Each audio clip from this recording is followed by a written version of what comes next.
Hi friends, welcome to my channel. നമുക്കിന്ന് FC-യുടെ engine oil എങ്ങനെ മാറുന്നതെന്ന് നമുക്ക് നോക്കാം. അതിനാവശ്യമായി വേണ്ടത് ഒരു പ്ലെയർ, 16-17 റിങ്.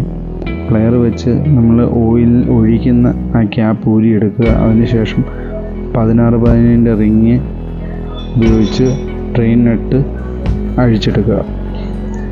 പിന്നെ എൻജിൻ ഓയിൽ വണ്ടിയുടെ മാറേണ്ട സമയം എന്ന് പറഞ്ഞാൽ ഏകദേശം 2500 കിലോമീറ്റർ, 2000 കിലോമീറ്ററിനകം, 2000-2500 കിലോമീറ്ററിനകത്ത് മാറുന്നതാണ് വണ്ടിക്ക് സേഫ്. പിന്നെ എൻജിൻ ഓയിൽ മാറുമ്പോഴത്തേക്കും നമ്മൾ വണ്ടി ഓടിച്ചുകൊണ്ട് വന്ന ഉടനെ ഓയിലിൻ്റെ നട്ടഴിച്ച് എൻജിൻ ഓയിൽ ഒരിക്കലും മാറരുത്. മാറിക്കഴിഞ്ഞാൽ നമ്മൾ ഒരു വട്ടം ഒഴിച്ച് 2 വട്ടം ഒഴിച്ച് ചിലപ്പോൾ 3-ാമത്തെ വട്ടം ഒഴിക്കുമ്പോഴത്തേക്ക് അതിൻ്റെ ത്രെഡ് അടന്നിങ്ങി പോകാൻ ചാൻസ് ഉണ്ട്. പിന്നെ നമ്മളത് എൻജിൻ അഴിച്ചു കൊണ്ടുപോയി ലേത്തി കൊണ്ടുപോയി ത്രെഡ് വെട്ടും. നല്ല ചിലവുള്ള കാര്യം. അപ്പം ഓടി വന്നൊരു 10-15 മിനിറ്റ് ഇരുന്ന് ഒന്ന് ജസ്റ്റ് എൻജിൻ തണുക്കുന്ന സമയത്ത് നമ്മൾ അഴിച്ച് മാറുക. പിന്നെ എൻജിന് ഫുള്ള് തണുത്തിരിക്കുന്ന സമയത്ത് എൻജിൻ ഓയിൽ മാറാതിരിക്കുക. കാരണം എന്താണെന്ന് വെച്ച് കഴിഞ്ഞാൽ ഇപ്പോൾ ഈ എൻജിൻ അഴിച്ച് തണുത്തിരിക്കുന്ന സമയമാണ്, അതുകൊണ്ട് നൂല് പോലെ വരത്തുള്ളൂ. കാരണം എൻജിൻ ഓയിൽ കട്ടിയായിട്ടിരിക്കുന്ന സമയത്ത് ഇതുപോലെ വരത്തുള്ളൂ. പിന്നെ കുറച്ചുകൂടെ പഴകിയ ഓയിലാണെങ്കിൽ, കുറുകിയ ഓയിലാണെങ്കിൽ അതനുസരിച്ച് വരത്തുള്ളൂ. അപ്പോൾ നമ്മൾ വണ്ടി ഓടിച്ച് ഒരു 10-20 മിനിറ്റ് വെച്ചതിന് ശേഷം മാത്രം എൻജിൻ ഓയിൽ മാറാൻ ശ്രദ്ധിക്കുക. പിന്നെ നമ്മുടെ ഓയിൽ നട്ട് അഴിച്ച ആ ഓയിൽ നട്ടിൽ നേരത്തെ ഒട്ടിച്ച ഈ ബോണ്ടിൻ്റെ ചെറിയ പശയൊക്കെ കാണാം. അതെല്ലാം നല്ലപോലെ ക്ലീൻ ചെയ്തതിന് ശേഷം വേണം അടുത്ത ബോണ്ട് തേച്ച് ഒട്ടിക്കാൻ. പിന്നെ നമ്മുടെ വാഹനത്തിൽ ഏത് ഓയിലാണ് ഒഴിക്കേണ്ടത്, കമ്പനി പറഞ്ഞിരിക്കുന്ന ആ ഗ്രേഡിലുള്ള ഓയിൽ മാത്രം ഒഴിക്കുക. അത് ഒഴിച്ചതിന് ശേഷം 2500 കിലോമീറ്ററൊക്കെ ആകുമ്പോൾ ഓയിൽ മാറ്റി കൊടുക്കണം. അല്ലെങ്കിൽ നമ്മൾ ഈ 2500 കിലോമീറ്റർ മാറ്റിയില്ലെങ്കിൽ ഇപ്പോൾ ഒരു 400 രൂപ ഓയിലിൻ്റെ റേറ്റെങ്കിൽ നമ്മൾ എൻജിൻ പണിയുമ്പോഴത്തേക്കും അതിൻ്റെ ഡബിൾ ചാർജ് ആവും. അപ്പോഴത്തേക്കും കറക്റ്റ് സമയത്ത് ഓയിൽ മാറുന്നതായിരിക്കും ഏറ്റവും നല്ലത്. പിന്നെ ഓയിൽ നട്ട് ഇടുന്ന സമയത്ത് അത് നമ്മൾ ഓവർ വലിച്ച് ടൈറ്റ് ചെയ്യണം. ജസ്റ്റ് ഒരു പിടുത്തം ഒന്ന് ജസ്റ്റ് തട്ടി ഒന്ന് ടൈറ്റ് ചെയ്യുക, അത്ര മതി. വലിച്ച് ടൈറ്റ് ചെയ്ത് കഴിഞ്ഞാൽ ആ തട്ട്, ഈ ഒരു തട്ട് ടൈറ്റ് അത് മതി. അത് വലിയൊരു പിടുത്തമോ കാര്യങ്ങളൊന്നും വേണ്ട. കാരണം ഈ അലൂമിനിയത്തിലാണ് ഈ ഇരുമ്പിൻ്റെ നട്ട് വലിച്ച് ടൈറ്റ് ചെയ്യുന്നത്. അപ്പോൾ അലൂമിനിയത്തിൽ ഇരുമ്പിൻ്റെ നട്ട് ടൈറ്റ് ചെയ്യുമ്പോഴത്തേക്കും ഇരുമ്പിന് ആ നട്ടിനൊന്നും കുഴപ്പമൊന്നും ഉണ്ടാകത്തില്ല.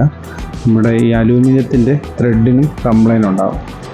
അപ്പോൾ ജസ്റ്റ് ഓയിൽ ഏത് വണ്ടിയുടെ ആണെങ്കിലും ഒരു ബോണ്ട് വെച്ചതിന് ശേഷം ജസ്റ്റ് ഒരു 2 തട്ട് ടൈറ്റ് ചെയ്യുമ്പോൾ ആ ടൈറ്റിൽ അത് ടൈറ്റ് ആയിക്കോളും. പിന്നെ രണ്ടാമത്തെ കാര്യം എന്ന് പറഞ്ഞു കഴിഞ്ഞാൽ ഏത് ഗ്രേഡാണോ ഒഴിക്കുന്ന ആ ഓയിലെങ്കിൽ ഓരോ വണ്ടിക്ക് ഓരോ അളവുണ്ട്. ആ അളവിനനുസരിച്ച് ഓയിൽ ഒഴിക്കണം. ഇപ്പോൾ പഴയ മോഡൽ, ഏറ്റവും ആദ്യത്തെ മോഡൽ ആക്റ്റീവയ്ക്ക് 800 ml ഓയിലാണെങ്കിൽ അത് കഴിഞ്ഞ് ആക്റ്റീവ 110 HT അതിനുള്ളത് 700 ml ഓയിലും. പിന്നുള്ള ഇപ്പോൾ ഇറങ്ങുന്ന BS6 പോലുള്ള വാഹനത്തിന് 550 ml ഓയിലും. അപ്പോൾ നമ്മൾ ഷോപ്പുകളിലൊക്കെ ചെന്നിട്ട് ആക്റ്റീവയുടെ ഓയിൽ എന്ന് പറയുമ്പോഴത്തേക്ക് 800 ഓയിൽ തരും. 800 ഓയിൽ കൊണ്ട് നമ്മൾ ആക്റ്റീവ ന്യൂ മോഡൽ HTക്കൊക്കെ 800 ഒഴിച്ച് കഴിഞ്ഞാൽ ക്രാങ്ക് ഓയിൽ സീൽ അതുപോലുള്ള ഓയിൽ സീലുകൾക്ക് കംപ്ലൈൻറ്റ് ഉണ്ടാകും. 700 ഓയിൽ അതിനൊഴിക്കുക. അപ്പോൾ ഓരോ വണ്ടിക്ക് ഓരോ ഓയിൽ എത്ര അളവുണ്ട് ആ അളവിനനുസരിച്ചുള്ളത് മാത്രം ഒഴിക്കുക.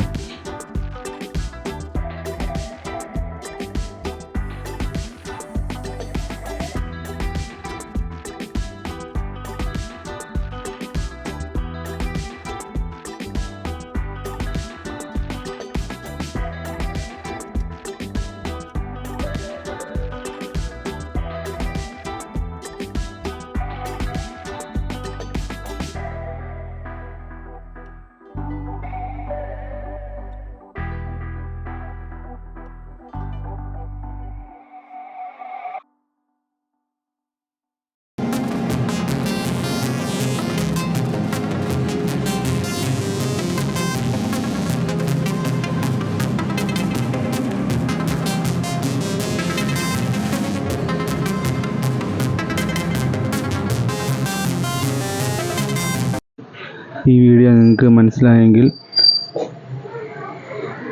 ലൈക്ക് ചെയ്യുക, ഷെയർ ചെയ്യുക, സബ്സ്ക്രൈബ് ചെയ്യുക. അടുത്തൊരു വീഡിയോയുമായിട്ട് വീണ്ടും കാണാം.